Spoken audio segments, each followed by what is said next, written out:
Okay. So once again, welcome to ART192 figure sculpture. So as I was saying, I find it convenient and very efficient to offer figure sculpture in the wintertime right alongside life drawing in the drawing studio, because that way we only have to deal with models during one distinct time period during the school year. And usually, I can hire one or two models or more, and then be able to swap them back and forth between the drawing studio and the sculpture studio, because, and you're not going to believe this, but people actually get bored looking at the same person week after week after week. So, from an educational standpoint, from a way of kind of trying to jazz things up a little bit, spice things up a little bit, we try to have at least two models that we work with usually during the school year. Up until this year, when we have COVID-19 and a pandemic that we're dealing with. So we're going to do things just a little bit differently this year. And in fact, I am still struggling with the idea of how we're going to do things a little bit differently this year. But it's a couple minutes after 1 and people have arrived for the most part. I got 6 of you plus 1 of me in the participants list so far. So let me quickly go through and see who's all here today. I got Aurora is here. Yay. And you're not, oh, there you are. I thought you're not even on my list, but yes, you are. Okay, Amelia is here. Okay, Christopher is here. Marion is there. Hey, these people sound familiar. Have I seen some of you guys before? McLean is where? A new person not on my list, perhaps? I don't know. I'm Ethan Ryan. Okay, cool. Very good. And I will make that change. Okay. All right. And you can tell me later whether I'm accurate in making that as a permanent change, or this is your persona for the day, and that's fine too. Meredith is here. There's Meredith. All right, fantastic. So I'm still looking for Sarah Tucker and Jaziel Tapia and Bobby Austin, and also Mai Nakamura, who is flying in from Japan today, even as we speak. So can you guys imagine what it's like to be an international student and fly in from Japan or from, the United Kingdom or any place else in the middle of a pandemic? Well, maybe you can, because as we start talking about this class, we all have to act as though we are international students flying in from another country.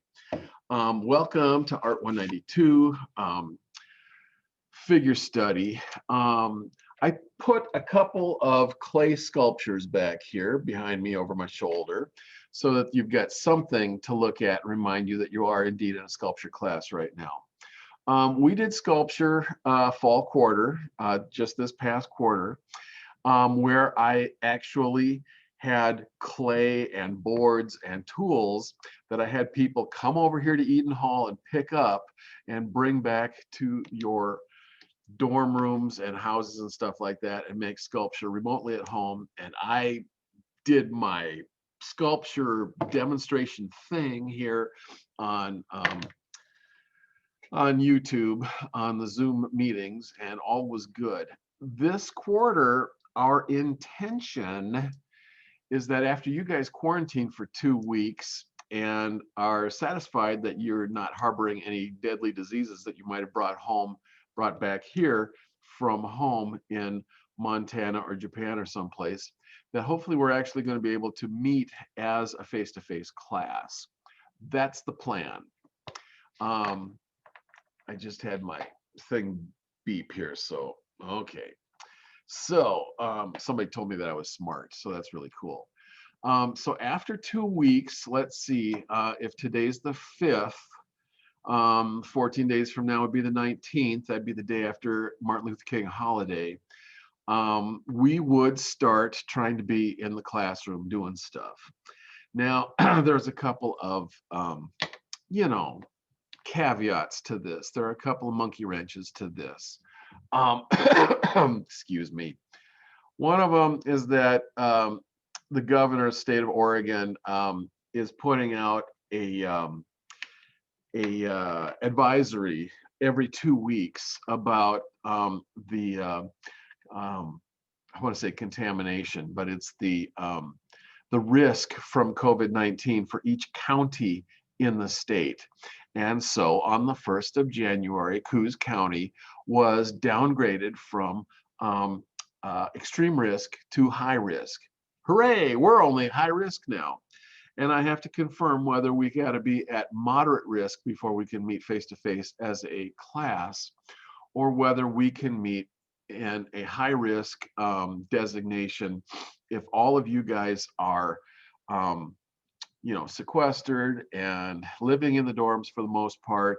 And if you came over here, you'd have to completely be masked up and using your same workstations every day. Everybody would have assigned seating in the art studio, and you'd have to use your same workstation every day.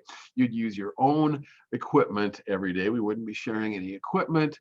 I would probably be building and putting up plastic barriers in between each workstation so that you guys weren't mixing it up too much in terms of the air that we're breathing. And our poor nude model who would be posing for us in the middle of the room would be wearing nothing but a mask.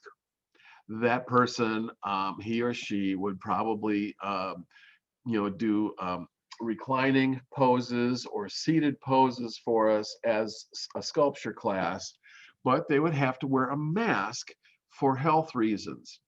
And so for that reason, and because we have to quarantine for the first 2 weeks, so we can't meet all together, I had to dispense with one part of our term's work, which was to do a portrait bust. The first thing I like to do is to do a head and shoulders full-size sculpture of the human face and head and shoulders and neck, so that we can study the forms and proportions and anatomical features of the head and neck.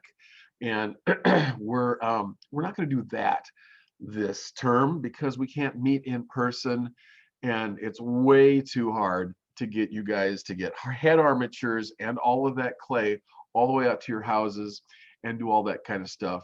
So what I'm going to do is a couple of lectures where I'm going to steal from my art history, actually, and I'm going to do a couple of art historical lectures about the human figure in art in the Western tradition. And so, one day I'm probably going to do something on the ancient Greece. And, we will cover the archaic, the classical, and the Hellenistic periods in ancient Greece. And I'll do a slideshow. And it'll be death by PowerPoint. And it'll be just like being in an art history class. And on another day, I might do something else like the Renaissance or the Baroque period in Europe. And on another day, I might catch up with other little bit less non-Western traditions like ancient Egypt, and I don't know, I'll fill in the blanks, but to try to figure out how, the human figure has been dealt with in what the Western tradition or in near Western traditions that we commonly teach at the freshman and sophomore level in college. And when I take it through a couple of those, that'll get us into, maybe the latter part of next week. And then we'll try to figure out what we're going to do on that Thursday to get ready for actually meeting on the following Tuesday, whether we can actually meet face to face and or what is going to be plan B. So, hey, Aurora has turned on her camera. Did you want to ask a question? No, okay. Please feel free. No, my camera's been on. Oh, yes, your camera's been on. Okay, well, somehow you just popped to the front of the line for some reason. I don't know why. if any of you guys want to ask a question for any reason, go right ahead and unmute your mics. I've got the whole participants list up on the corner of my screen here, and I can see all the mics next to your names muted, and then I can see yeah, there we go, like just Jezelle right there. Yeah, Jezelle! what's up? It's because I had trouble logging in, like it wouldn't let me, but I got it. All right, fantastic. Welcome to the party, and thanks for checking in. That's great. Yeah. So, so what I've been trying to explain for the last 10 minutes is this thing that we're going to try to do here, which is one of the coolest things that you can do as an art major, one of the coolest classes that you can attend, as an undergraduate in college, is a life drawing or a figure study sculpture class, because we take a very serious approach to the human figure. We treat the model with the utmost of respect. It's almost like doing a martial art. You come into the dojo and, you bow to the dojo and you bow to the master. You don't have to bow to me, but I want you guys, I want you guys to have that kind of a sense of seriousness of purpose when you come in to deal with the art studio and the nude model. And so we're going to go over the syllabus today because it's the first day of class, and you're always supposed to go over, you're always supposed to have death by syllabus on the first day of class. But syllabus is really good because it gives you a sense of what are the boundaries, what are the parameters of this class, what's inside the box for this class, and what is out of bounds and outside the box for the class. So, okay, I'm going to do that because you guys have seen my talking head on the screen now for, I don't know, a long time. So let's look at something else. So I'm going to do a screen share, and I'm going to bring up our syllabus. And oh, that's the wrong syllabus. What are you doing there? Get out of here. Get out of here. Let's try that again. I just had this up here, and where is it?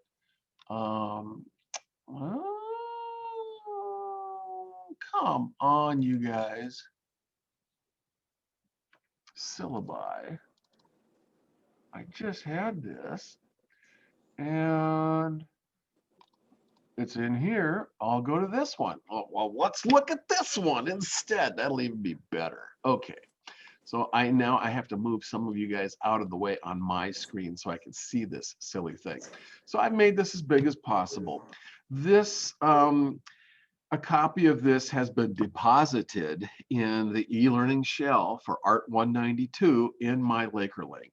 And so when you go in there, and if you click on the tab over on the left side that says syllabus, you'll go to a very lonely page that only says, the syllabus is attached. Click here, and then there's a link so that you can open up this document in Word, and you can read it, or you can print one out on your printer. I highly recommend this as bedtime reading because it'll definitely put you to sleep. I recommend this as good bathroom reading because then it gives you something to clean up with at the end of the bathroom visit. And so here we go. It's ART192, Beginning Sculpture. And I like to put in there human figure study so that you guys know from the get-go what you might be asked to do. So this thing meets on Tuesdays and Thursdays. And oops, I forgot to change the time. So now we're on 1 o'clock. We're starting on the whole hours on Tuesdays and Thursdays. So this goes from about 1 to 4. And generally, because you're supposed to get a 5-minute break every half hour, and this is a 3-hour class, this thing would only go till about 3:30 if we didn't take breaks every hour, but instead we take like one little break at the halfway point. And, so anyway, we probably would get done around 3:30 or so if we're working with a model in the classroom situation. This happens in Eden 5. Eden 5 is the sculpture classroom here in Eden Hall. We have a fabulous art department. I can't wait to show it to somebody someday because this will be great. I've been alone by myself in this art department for 9 months now, and I'm kind of starting to climb the walls a little bit from not seeing real human beings except on Zoom chats and stuff. So here we are. My name's James Fritz. I'm the art professor here at the college, and all of my contact information is located here. I do have a daily office hour over the noon hour. And so I'm going to be posting that as a Zoom link on the main page of um, the e-learning platform for this class in my Laker link, so that you can log in there anytime you want to and join me for lunch, and you can watch me like chewing on stuff, and then we can chew on stuff too. I can give you advising about what it's like to be an art major, what I think are the good art schools and art programs to transfer into here in the state of Oregon and beyond, what I think your chances are of making a living as an artist. Don't ask that. We will talk about that, but these things are difficult, and there's no easy answers there. So beginning sculpture is designed to be a studio experience for those students with little or no prior involvement in sculpture. And you need to know from the beginning that the emphasis of Art 192 is learning the forms and proportions of the human figure portrait and nude figure studies in clay. Well, we're gonna try to put the portrait stuff right into the nude figure study, because that's the only time. And the poor, anyway, we're probably going to get really good at sculpting COVID masks for faces during this quarter, and that's about what we're going to be able to do. So there's a whole bunch of course outcomes here that talk about sculpting in the additive process and using clay and understanding the human figure. And we're going to learn about some techniques for finishing and decorating and putting faux finishes and fake patinas on the clay sculpture once they are finished and fired in the kiln. Number 6 is really important. One of the course outcomes is to demonstrate professional decorum and discretion, professional discretion in your personal interaction with classmates, the instructor, and the model. So, from the get-go, I would just really want you guys to have this seriousness of purpose that I'm talking about in terms of dealing with the model. Everybody's super nervous when a model first comes into the classroom and disrobes and goes into a pose up in the middle of the classroom on a modeling stage. But you will quickly figure out that your job is to try to make that lump of clay that's in front of you look like something. And so you're going to work so hard, you're going to work your butt off trying to make that lump of clay look like a nude figure and learn all the forms and proportions of it, that it really becomes more of a clinical experience, just like the nurses have clinicals at the hospital where they learn how to deal with patients in a professional way. And dealing with the nude human figure is really never a sexual experience. It has its sensual aspects to it, but it's really not a sexual experience.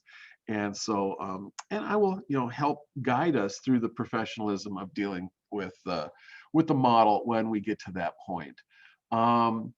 And then I just want you guys to, practice studio safety precautions, especially since we're in a pandemic this year. Everybody will have to wear a mask at all times. And we're going to ask you to not come to class if you're sick.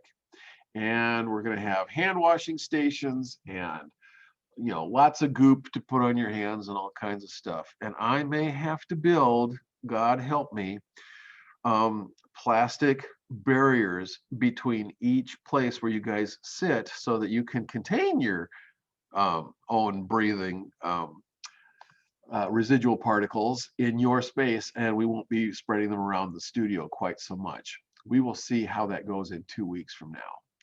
So we give grades, whole grades at this college. There's no pluses or minuses, so you can get a whole grade in this class. And I am always looking for people who are genuinely interested in being here, that are trying their best to do the best they can in the class. I know that I'm dealing with people with a range of talents and experience in the class. So I've got people who have never done anything in art before, and we've got artists with a lot of experience and a lot of arts and crafts hands-on experience from before. And so I grade on kind of a sliding scale. If you are working hard and putting in the time and the effort, you can get an A in the class, even if you're not the world's greatest sculptor. And the only thing that I don't like is when people, don't come to class, blow off class, and then just can't understand why they got at least a B or a C in the class, because it's really easy to get a B or a C in the class if you don't show up. So being engaged in the class is a really important part of it. I'm going to ask you guys to help with studio maintenance in the studio when we get there. So I really want you cleaning up your workspace sweeping up the clay and stuff that falls on the floor and everything, and washing your hands as much as possible so that we can try to keep, the studio looking good. We're not going to be able to put everything away every time because you guys will each have your own assigned workspaces. So, you can keep all of your tools and all of your clay and the boards that are containing your sculptures, and your sculptures too, for that matter, all within the confines of your own workspace.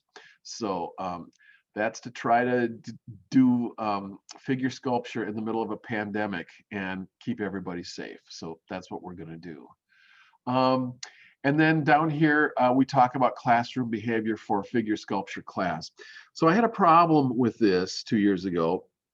I went through this whole session of talking to the class about what was expected in terms of being able to treat the models with respect and everything. And then we got into the class, and for one reason or another, the model took a break and was sitting in the office, the teacher's office, with the door open, and a couple of students walked by and broke into laughter for some reason. I don't even know if it was related to the model, but the model felt like she was being disrespected. And it set off a huge investigation, and it imperiled the idea that we could have nude models in the classroom. So once again, for the good of the order, we talk about this now. So every student's expected to behave in a manner conducive to the learning environment of the classroom. We expect common courtesy from everybody towards each other, as well as the model. As we work with a nude model, all cell phones will be turned off during class time. I don't want you guys whipping out your cell phones to take pictures of your sculptures in progress, because you may not photograph the nude model while the model is nude and posing. That is a no-no. Appropriate professional conduct on the part of the students and the model will be maintained at all times. Disruptive or disrespectful behavior toward the model or each other won't be tolerated, and disruptive and disrespectful behavior will impact you guys' grade and could result in your removal from your removal from the classroom or withdrawal from the class. So we're serious about that, because we want to make sure that the model has a positive work environment to work in. I have a quick question for you. Yeah, It's please. Aurora. Yeah. Will there be a moment in time when the model is either not in the room or closed before we leave, where we could get pictures of the sculptures so that we know like where to work on next time we're in class? Oh, sure. Yeah, absolutely. It usually takes us about 10 or 20 minutes to get going at the beginning of the day. The model shows up late. The model has to change out of the clothes in the changing room in the office. So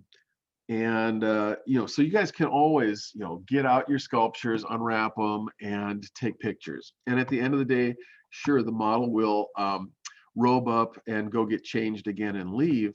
And you guys can stay as long as you want. So if you want to stay another hour and keep sculpting, that's fine. And then once again, you can take out your cameras and take pictures of your sculpture. That's cool. That's fine. Okay, so I'm going to try to do some kind of presentation at the beginning of the class, and otherwise it's supposed to be a lab class. It's a 3-hour-long class, so it's mostly lab, because it's not like you can take this home and work on it, unless, of course, the pandemic necessitates that, and then we have to try to make this thing happen online, which I've got 5 different plans of how to make that work, and none of them involve me using a live model here in the classroom. It involves buying Art Model 3D or 360 software off the internet so that we can choose a pose that we can have a variety of photographs of the sculpture, the pose in the round, and be able to sculpt from that. But I hope that we can actually do this as an in-person class, face-to-face, or mask-to-mask with the model with us. So this is going to be mostly a class. Let me just quit this, stop sharing this thing for a minute, because you guys are so sick of the share screen thing. We're going to be sculpting in clay once again. Clay is cheap, clay is easy to work with, and for the most part, this is something that we can make edits and changes on. I can suggest edits. I can demonstrate edits if you will let me touch your sculpture, and otherwise we will figure out how to make changes and grow and learn about the human figure and its forms and proportions for the 2 or 3 weeks that we're going to be working on each pose. Each pose is going to happen at least 2.5 to 3 weeks long. And so the model will be posing for at least 2 or 3 hours during that time, and each class session. And they will take a break about every 20 minutes, and they will robe up, they will get out of the pose, they will shake the blood back into their extremities. They might walk around and talk to you guys and that kind of thing. After the first day of sheer terror on your part, that being afraid of the model and not wanting to look at the model or anything else, you will get used to it. And then you'll be talking to the model about that crazy, stupid math teacher that you guys have, or how frustrating it is to get financial aid here at the school, and every other damn thing that comes up in student life and conversation. You'll probably be talking about with the model and with each other in the classroom. So there will become a sense of normalcy a couple weeks into the quarter, and that's where we have to try to remind ourselves to also be respectful, because at that point we don't want to be telling jokes and making people feel bad and laughing at people, because it can lead to lawsuits and other bad things, which I'm not interested in. Let's see, I've been talking for about half an hour here. I'm going to open up the floor a little bit and ask you guys if you have any questions for me, like, oh my God, I don't want to do this because this is not what I signed up for kind of questions, which are totally fine. And you're totally within your right to raise any concerns that you might have about this kind of situation. Does anybody have any questions for me as the sage on the stage?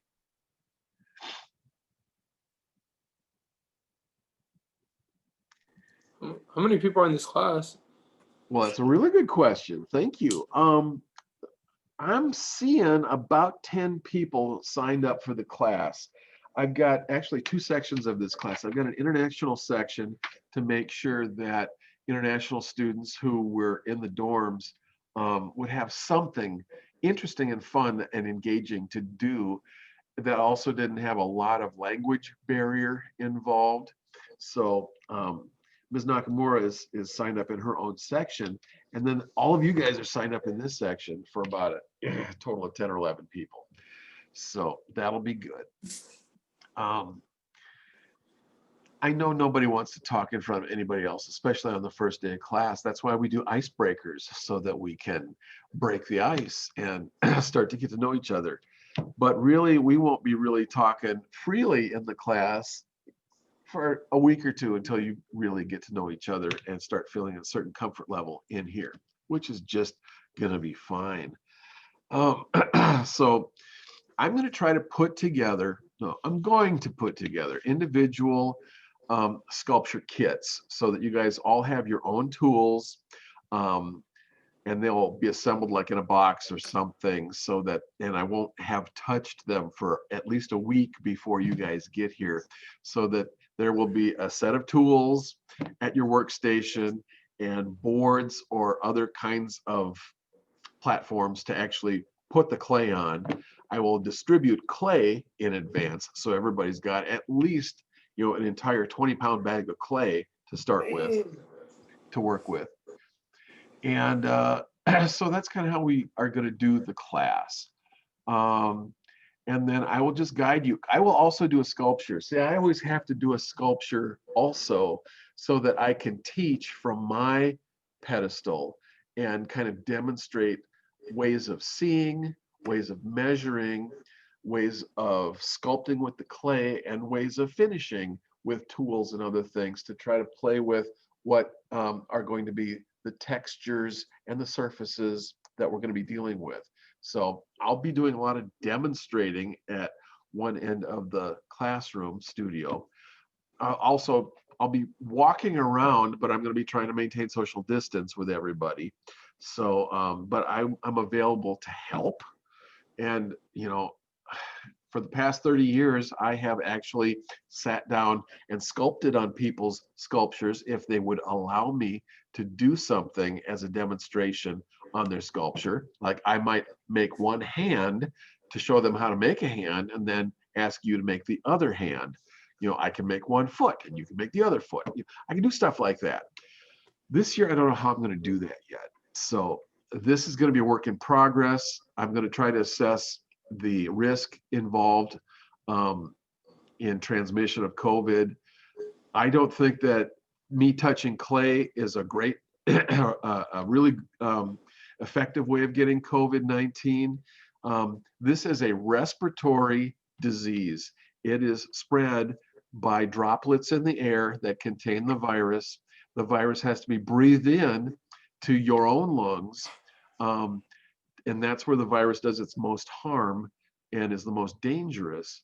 So I think that if we social distance, that if we're masked up, I think I could probably actually sculpt on and touch your sculpture if you would permit me, if you stand back 6 feet and watch. And so that's very similar to how I've done this in the past. I think we can make that work. Anybody else have any questions or comments about how things might work? So it's good. Yes, please. So what's gonna happen these next like 2 weeks? Okay. So I will be doing some lectures here. We're going to be meeting online for the first 2 weeks. We have to be quarantined for the first 2 weeks for everybody who has come from out of state and from out of the area that are living in the dorms. Everybody has to do their 14 days of quarantine so that, to make sure that you guys didn't bring the virus with you from wherever you came from. And then we're going to get together in the face-to-face classroom. Probably starting on the 19th of January, day after Martin Luther King Day. The only thing that's going to throw a monkey wrench into this plan is if the governor decides that Oregon is a high risk or extreme risk county and makes that designation, and then if the school decides that it's such a high risk that we can't meet, then I'm going to have to go to plan B, which is to push all of the art materials out to you guys. You take your kits and the clay and stuff home, and we would be sculpting at home for 2 weeks, waiting, crossing our fingers, waiting for the governor to relax the downgrade the risk status of the county so that we can once again meet face to face. And that's how we're going to bump and grind our way through this quarter. Is every 2 weeks, the governor will, make a new determination about the risk factors for Coos County, and we have to abide by what she says, whether we can meet as a class or not. And so stay tuned, because it'll be a really interesting ride as we improvise our way through this quarter. I can't wait. I just can't wait for this. This is going to be great. Anybody else have any questions for the good of the order? Okay, well, that was death by syllabus. That will give you time now to, one of your questions might be, how do I get out of this chicken shit outfit? And you can always withdraw from the class and sign up for something else if this does not look like what you thought it was going to be when you sign up for this class. Otherwise, this will be a class that'll be interesting, and that we just ask a whole lot from you in terms of your own personal responsibility, because you're going to have to mask up, and you also have to be approaching the nude figure with a seriousness of purpose. But because you're going to take one of these things home, in fact, you're going to take a version of the seated figure and a version of a reclining figure home with you, and then you're going to have to explain it to your parents. This is what I did during winter quarter. What was that? Yeah, I will have to do that, huh? Aurora, did you have a comment? I was just curious, is working the kiln part of in-class lecture? Like, I know we won't be necessarily touching it, but will we be learning things about the kiln at all, or is that a different? Usually, you learn a lot more about kiln firing in a ceramics class. Now, I Okay. did happen to fire your octopus over the Christmas break, and it is Awesome. now available for you to pick up. So there's that. And if I had even planned ahead of time, I would have brought the octopus out here so that I could hold it up and show you guys Aurora's lovely octopus that she sculpted before Christmas break. We can talk about it. I mean, it takes 5 minutes for me to kind of show you what's going on here, to load the kiln as a demonstration for you. And otherwise, until you've really taken like a ceramics class or something where you've loaded a kiln full of pottery and gone through several bisque firings with the kiln just to get familiar with the kiln firing cycle and flipping the switches on the kiln and the timing of all of that. Yeah, it's kind of a little mystery box, but it's just a box that contains heat. And all we are doing is bringing it up slow enough so that we don't blow up stuff in the kiln. That's why I try to dry out the sculptures to bone dry before I load them in the kiln.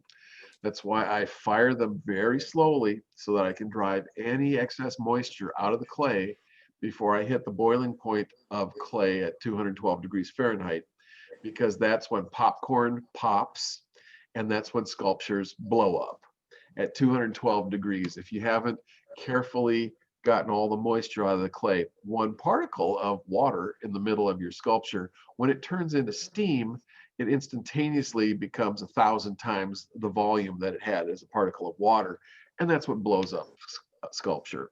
So just being able to slow fire and slow dry the clay, it makes it really easy to get the clay successfully through a firing cycle. And I'll walk you through that individually, because it sounds like you have a kiln and you want to learn how to fire it. I'm so smart. I know everything.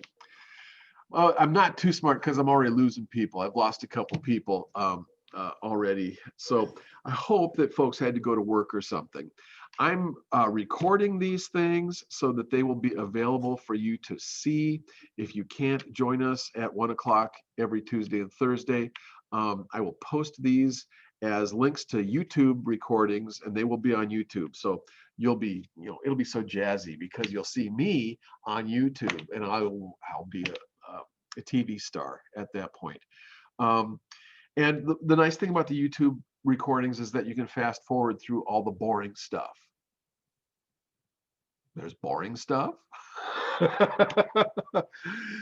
So there's that. I think I'm going to leave it there for now and try to come up with a lecture to do on Thursday for you guys about something historic and figurative, the history of the human figure in Western civilization. And, and then we will stumble our way through the first 2 weeks of this quarter together on Zoom chats. And then hopefully on the 19th, if everything goes well and the stars all are in the proper alignment, we should be able to meet for a face-to-face class. And hopefully I will have a model hired by then to pose for us. And then it'll be great. So are there any other questions for the good of the order before I stop talking for the day? Can I come pick up that sculpture? That's my last question. Yeah. Okay, cool. You don't mind, I can put it out on the table anytime. I can put it out on the table this afternoon right outside our western door here, and you can come by and pick it up today if you want. One more question. Yeah. So are you gonna give any assignments in these 2 weeks? Not really. I mean, I don't have a textbook for the class, so I don't have anything for you to read. I think that just attending the lecture piece is about all we can do for the first 2 weeks. And I'm really sorry. It might be a little bit boring for the first 2 weeks, and we'll just try to get that made up with making wonderful sculpture when we get to that point after the first 2 weeks. Thanks for the question, though. Yeah, no problem. All right, I'll talk to you guys next time. Have a good middle of your week, and I'll see you again on Thursday afternoon at 1 o'clock. Goodbye for now. Okay.